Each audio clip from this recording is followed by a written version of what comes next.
So one of the things that Ford realized early on in 2008 when we launched our Focus with Sync 1 was that people wanted their phones to be connected to their cars.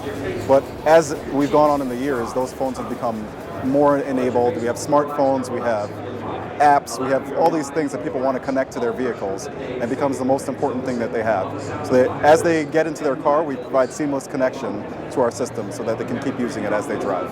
So what we're showing here today is Sync 3, with which model year 17 we added capability for CarPlay and Android Auto. So what you'll see is we always had App Link, which allowed your apps to show up in the system, but now that Apple and Google have started this new system of Android Auto and CarPlay, we have the ability to project your phone onto the screen. We want to make sure we keep up with that, so we added it to our system for all our model year 17 vehicles equipped with Sync 3. It started off slow with Bluetooth, but it definitely took off pretty rapidly as the smartphones became, the iPhone came out and everybody wanted an iPhone. They wanted a smartphone, and then Android started to become popular, so it definitely took off. It's pretty interesting to see. We actually get a lot of automakers coming over to our booth and wanting to see demos of our system, so it's interesting to see that they want to see what we do and vice versa. Sometimes we want to see what our other competition does.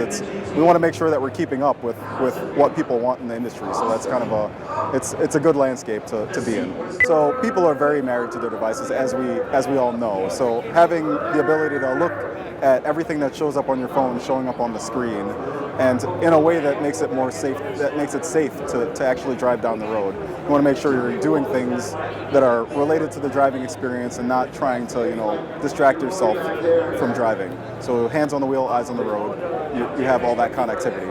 At Ford, we are constantly benchmarking everything. Not only are we benchmarking other cars, we're benchmarking smartphones, we're benchmarking tablets. We try to add the capabilities that we see customers using on a daily basis. So it's not only about what other cars do, it's about what other technologies does. So we want to keep up with that. I see a lot of in the car sharing space growing. We want to make sure that we're keeping up with that, and also providing applications that support that business. So having the apps that show up in the vehicle that support that kind of goal. Autonomous driving is another one that we see coming, which a lot of people are joining that space. We have 30 cars that we're doing research on with autonomous driving. So we want to make sure that we're keeping up with everything that's going on, no matter what it is.